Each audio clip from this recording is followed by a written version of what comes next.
بسم اللہ الرحمن الرحیم۔ اسی تاریخ میں آج سورۃ فاتحہ کا جو ہمارا ترجمے کا سلسلہ چل رہا تھا، آخری آیت آج سورۃ فاتحہ کی ہے۔ پیچھے ہم پڑھ چکے کہ انعام والوں کا جو راستہ ہے وہی حقیقت میں سیدھا راستہ ہے، اور انعام والا جو راستہ ہے وہ چار مبارک گروہ ہیں، چار طبقے ہیں، چار جماعتیں ہیں۔ ان کے راستے پہ چلنا یہ ہدایت ہے، اور اس ہدایت پر آدمی تب ہی قائم رہتا ہے جب اس ہدایت پر چلنے والے راستے کی آگے اسی سورۃ فاتحہ کی آخری آیت میں ایک شرط بتائی گئی ہے، اور وہ آیت نمبر 7 جو آخری ہے، غیر المغضوب علیہم ولا الضالین، نہ کہ ان کا راستہ جن پر جو گمراہ ہوئے اور جن پر تیرا غضب ہو۔ یعنی پہلے سب ہدایت مانگ رہا ہے، اللہ تعالیٰ کی بڑائی، اللہ تعالیٰ کی توحید، اللہ تعالیٰ کی عبادت، اس کی مدد، سب کا اقرار کر رہا ہے۔ پہلی تمام چیزیں قبول اس وقت ہیں جب یہ آخری شرط پوری کرے گا، اور وہ شرط کیا ہے؟ غیر المغضوب علیہم ولا الضالین۔ اب اس میں آیت پاک میں 2 طبقے ہیں، 4 طبقے ہدایت والے بتائے گئے، اور آخر پہ 2 طبقے گمراہی اور دلالت والے بتائے گئے۔ اب گمراہی اور مغضوب والے طبقے کون سے ہیں؟ مغضوب جو ہیں وہ یہودی ہیں۔ وہ کون ہے؟ یہودی، جن پر اللہ تعالیٰ کا غضب دن رات اترتا رہتا ہے۔ اور گمراہ کون ہے؟ عیسائی۔ ان 2 طبقوں سے آدمی ٹھنڈے پانی سے وضو کر کے رب کے گھر میں آ کر یا اپنے گھروں میں اٹھ کر دعا مانگتے رہے ہیں، سورۃ فاتحہ پڑھ رہے ہیں نماز میں اور دعا مانگ رہے ہیں کہ مولا ہمیں ان کے راستے پہ نہ چلا جن پر تیرا غضب ہوا اور جو گمراہ ہوئے، اور ساتھ کہہ بھی رہے ہیں آمین، یا مولا ہماری اس دعا کو قبول کر۔ اب حیرت یہ ہے ہمارے ہاں، اس کو ہم زیادہ لمبی بات نہیں کریں گے، کہ جہاں پہلے سب کچھ رب سے مانگ رہا ہے، مان رہا ہے، آخری آیت کی تصدیق کر رہا ہے عملی طور پر، یہ آج کا مسلمان۔ شروع میں ہم نے بتایا تھا کہ سورۃ فاتحہ میں ہم کتنا ذکر کرتے ہیں؟ 3۔ کتنے ذکر کرتے ہیں؟ سب سے پہلے اللہ تعالیٰ کا ذکر ہے، اور پھر اس کے پیاروں کا ذکر ہے، اور تیسرا اللہ تعالیٰ کے دشمنوں کا ذکر ہے۔ تو پہلے ذکر پیار محبت سے کیے جاتے ہیں، اور تیسرا ذکر نفرت سے کیا جاتا ہے۔ اور جو دشمن ہیں اللہ تعالیٰ کے، وہ سب سے بڑے دشمن کون سے ہیں؟ سب سے بڑا دشمن جو ہے وہ یہودی ہے۔ کون؟ یہودی۔ اور یہ میں نے نہیں، یہ قرآن پاک ہمیں بتاتا ہے۔ قرآن پاک فرماتا ہے سورۃ مائدہ آیت نمبر 82، 6 پارہ سورۃ مائدہ آیت نمبر 82، اللہ تعالیٰ ارشاد فرماتا ہے لا تجدن اشد الناس، لا تجدن اشد الناس، اللہ تعالیٰ فرماتا ہے کہ آپ لوگوں میں سے سب سے زیادہ دشمن جو ہے عداوت للذین آمنوا، سب سے بدترین زیادہ دشمن جو ہے لوگوں میں ایمان والوں کا، وہ کون ہے؟ آمن الیہود والذین اشرکوا، یعنی یہودی اور مشرک، یعنی مشرکین جتنے بھی ہیں کفار، ان سے سب سے زیادہ بڑا دشمن کون سا ہے؟ یہودی۔ یہودی کن کا دشمن ہے؟ ایمان والوں کا۔ اور اللہ تعالیٰ نے پھر آگے وضاحت بھی فرما دی کہ یہودی کس پہ راضی ہوتے ہیں اور کس پہ ناراض ہوتے ہیں یہودی۔ اللہ تعالیٰ فرماتا ہے سورۃ بقرہ کی آیت نمبر 120 میں وَلَن تَرْضَىٰ عَنْكَ الْيَهُودُ وَلَا النَّصَارَىٰ حَتَّىٰ تَتَّبِعَ مِلَّتَهُمْ۔ اللہ تعالیٰ فرماتا ہے محبوب یہ یہودی اس وقت تک آپ سے راضی نہیں ہوں گے جب تک آپ ان کی ملت کی پیروی نہیں کریں گے۔ اب یہودیوں کی جو ملت کی پیروی کرتا ہے، یہودی اس پر خوش ہیں۔ جو یہودیوں کی ملت کی مخالفت کرتا ہے، اسے نفرت کرتا ہے، یہودی اس کو دشمن سمجھتے ہیں۔ تو ہم نے بڑی بار آپ پڑھ چکے ہم کہ یہودیوں کی ملت 3 چیزیں ہیں، حکومت، تعلیم، تہذیب۔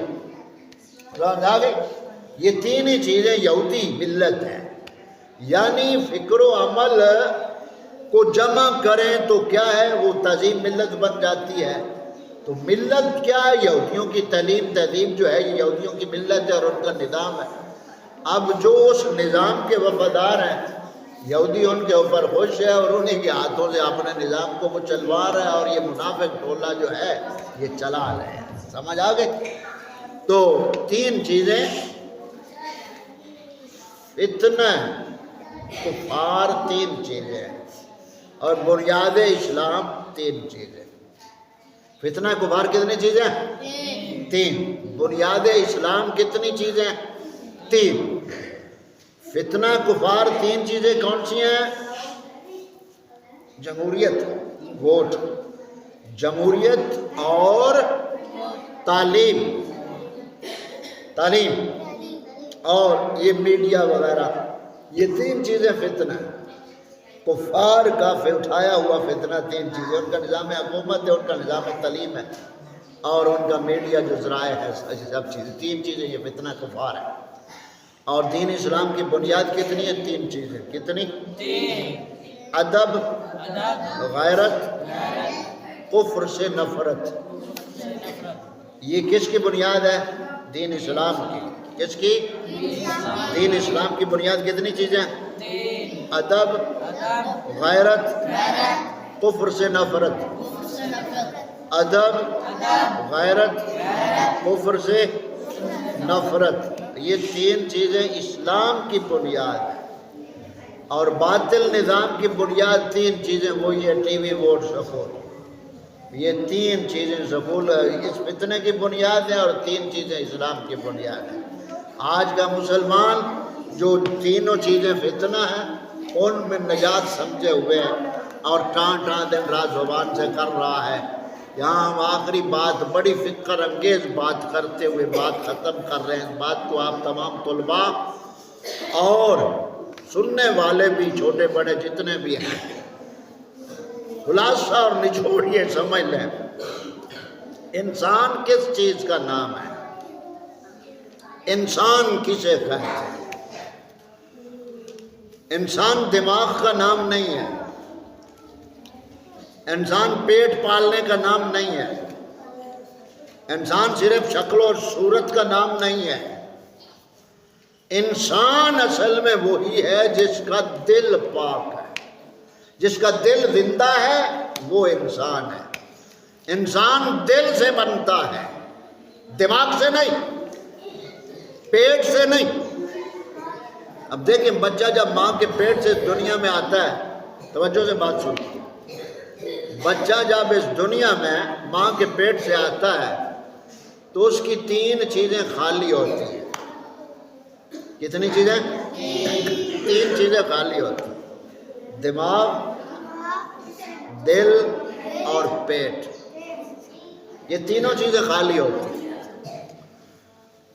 پیٹ ماں باپ بھرتے ہیں،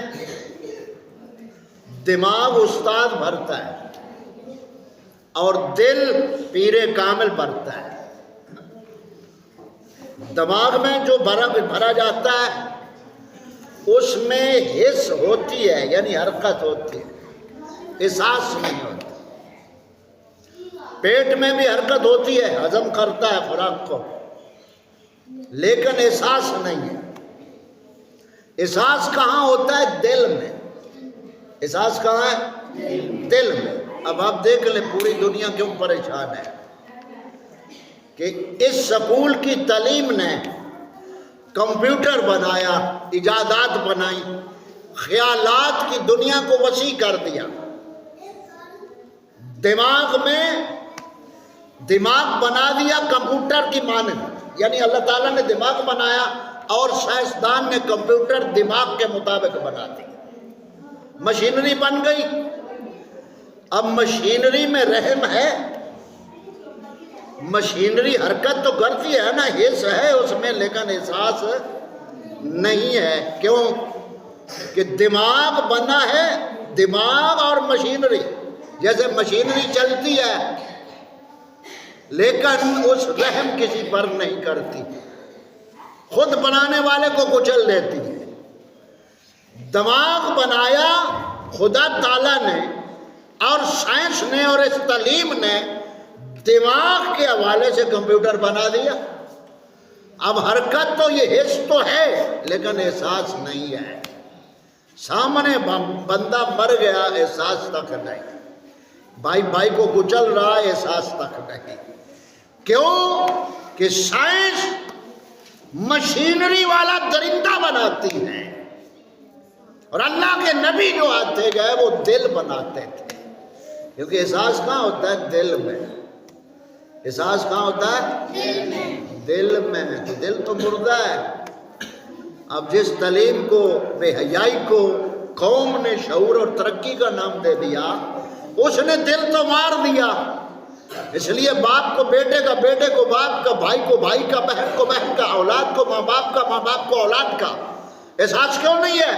کیونکہ دل مردہ ہے. تو دل مردہ دین سے ہوتا ہے. سکول کی تعلیم کا کام ہے دماغ تیز کرنا، پیٹ بھرنے کے اسباب مہیا کرنا، اور رسول کی تعلیم کا مقصد ہے دل کو پاک کرنا. جب دل پاک ہو جائے تو پھر دل میں رحم آ جاتا ہے، دل میں احساس ہوتا ہے. تو اپنی اپنی جگہ پہ ہر ایک غور کرے کہ ہم دماغ کو تیز کر رہے ہیں اور پیٹ کو بھرنے میں لگے ہوئے ہیں تو پیٹ پھر بھی نہیں بھرتا. پیٹ تو حیوان بھی بھرتے اور انسان بھی بھر رہا ہے. دماغ اور دل اور پیٹ. اسلام کی تعلیم دل کو بناتی ہے اور یہ سائنس کی تعلیم دماغ تیز کرتی ہے. جیسے اقبال نے کہا تھا، برا نہ مان ذرا آزما کے دیکھ اسے، برا نہ مان ذرا آزما کے دیکھ اسے، فرنگ عقل کی معموری دل کی خرابی. کس تعلیم نے؟ دماغ تو دے دیا تیز، پیٹ بھرنے کے طریقے سکھا دیے اور دل مار دیا. تو انسان دل کا نام ہے. نبی رسول اللہ کے پیارے دل کو زندہ کرتے ہیں، اور جن کے دل زندہ تھے ان کے پاس جانے والے بھی زندہ ہو جاتے تھے. آج جو دل بنانے والے، دل زندہ کرنے والے خود ان کے دل مرے ہوئے ملا پیر کے، تو وہ اور کسی کا دل زندہ کیا کریں گے. اللہ تعالیٰ ہم کو توفیق رفیق عطا فرمائے. یہ سورۃ فاتحہ اپنے اختتام کو پہنچی. آگے انشاءاللہ تعالیٰ ہم سورۃ اخلاص کو شروع کریں گے اور اس کو سمجھیں گے. مصطفیٰ جان